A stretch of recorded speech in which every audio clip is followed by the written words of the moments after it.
Luego de una expropiación, ¿verdad?, no debería haber nadie con un nivel menor de bienestar.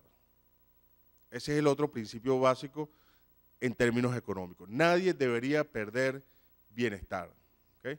La sociedad gana, los usuarios del metro, del tren o lo que sea, y el expropiado queda al menos en un nivel de bienestar igual al anterior a la expropiación. O sea que teóricamente un potencial expropiado debería ser indiferente entre ser expropiado y no ser expropiado. ¿Okay? Y eso da para un debate bastante largo. ¿Pero por qué? Porque, digamos, vas a ser compensado. Tú tienes que ser indemnizado y esa indemnización debe dejarte en una situación equivalente en términos de bienestar a tu nivel anterior. Entonces la ecuación cambia. El expropiado debe estar bien compensado, probablemente esté teóricamente igual o un poquito más alegre y la sociedad gana. ¿Okay? Entonces no debería ser, digamos, teóricamente una situación conflictiva en sí mismo, ¿no?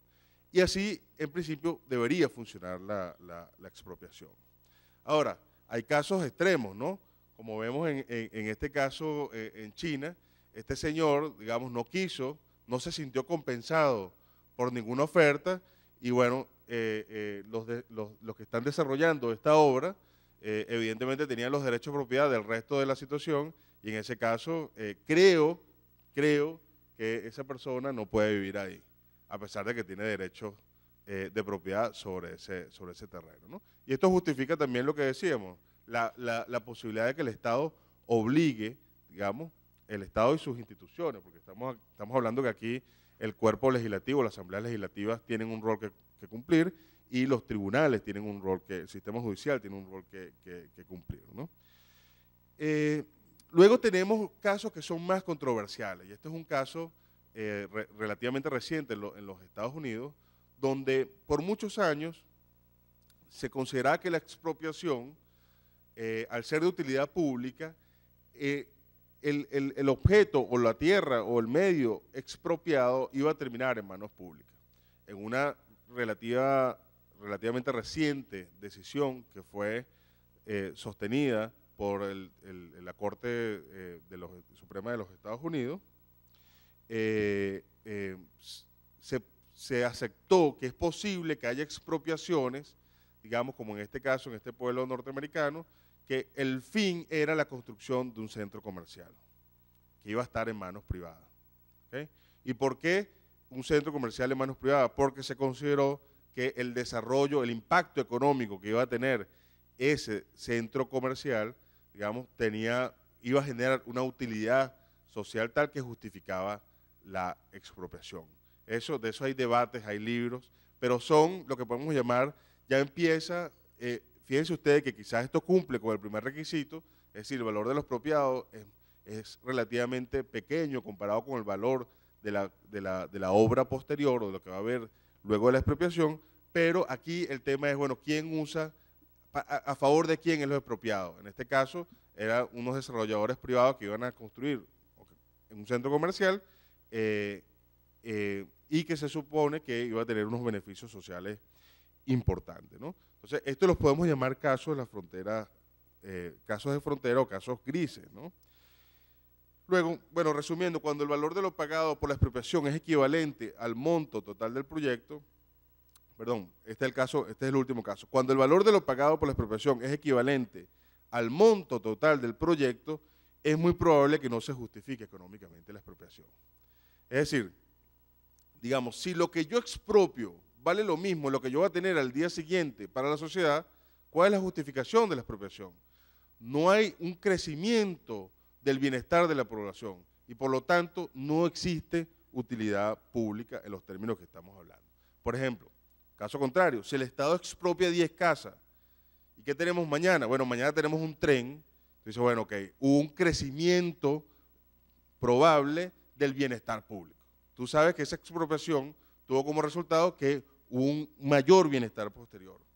Pero si el Estado expropia una empresa y mañana tenemos la misma empresa, en el mejor de los casos, no hay justificación económica, no hay creación de bienestar.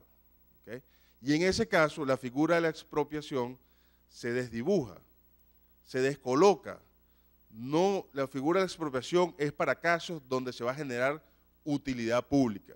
Si lo que tú vas a tener mañana, luego que pagues, es exactamente lo mismo, no hay en absoluto creación de valor desde el punto de vista económico y eso no tendría ninguna justificación desde este punto de vista, ¿no? Entonces, si yo expropio CanTV y mañana tengo CanTV, bueno, ¿dónde está, digamos, la utilidad pública? Cuando yo expropié las casas tenía un tren después, puedo entenderlo, pero cuando expropio CanTV y mañana tengo CanTV, no veo el crecimiento del bienestar en la población que justifique esta medida, ¿no? Si yo expropio la electricidad de Caracas y mañana que tengo la electricidad de Caracas, ¿verdad? Y pagué exactamente lo mismo por la electricidad de Caracas y ese es el valor que tiene el día siguiente, en el mejor de los casos, insisto, ¿verdad? Ciertamente no hay otra vez justificación desde el punto de vista de utilidad pública. Y eso, muchos de los casos que se van a mencionar durante el día de hoy y mañana, y los que ya adelantó Antonio, cumplen con esta característica, ¿verdad? Lo que hay el día siguiente, la expropiación, es exactamente lo mismo en el mejor de los casos. Y por lo tanto, claramente no habría justificación económica en ese sentido. Por cierto, digamos, cuando yo digo en el mejor de los casos, no lo digo por casualidad. Una persona tan reconocida como Joseph Stiglitz, premio Nobel de Economía, y que nadie pudiera acusar de neoliberal, introdujo en el mundo económico un concepto muy importante. Así como se habla de fallas de mercado, cuando existen monopolios, cuando existen daños a terceros, que se llaman externalidades, cuando existen asimetrías de información, etcétera, también existen fallos del gobierno, ¿no? Los gobiernos también fallan. O sea, no se puede presuponer que porque el gobierno tomó una actividad, una empresa, un activo, ahora ese activo, esa empresa, esa actividad va a funcionar bien. Y justamente la experiencia es muy larga, tanto venezolana como internacional, de los problemas que trae la propiedad pública en el funcionamiento de empresas. Por eso es que yo decía anteriormente, en el mejor de los casos tenemos lo mismo, pero es posible y sabemos que la experiencia reciente también lo indica y muchos de los casos que se van a discutir creo van en esa dirección, que comienza rápidamente un deterioro del valor de esas empresas, ¿okay? Porque simplemente, como decía el padre Ugalde, no hay incentivos a la producción, a la eficiencia, se responden a otros criterios, que pueden ser criterios políticos, sufren el problema de lo que se llama la restricción presupuestaria suave, es decir, en una empresa, digamos, uno sabe que o el dinero lo ponen los accionistas o te endeudas y después tienes que pagarlo, pero digamos, en una empresa pública, tú tienes al fisco como el prestamista de última instancia y por lo tanto tus decisiones son mucho más laxas y los gerentes que están ahí no pagan sus consecuencias, no pagan las consecuencias de sus decisiones personalmente, ¿no? Ese es un tema que se ha hablado bastante, pero quería decirlo porque, quería comentarlo porque existen fallas de mercado y no es a priori que por el hecho de que el Estado vaya a tomar una propiedad, es como que si se va a corregir el problema que supuestamente originaba esa propiedad.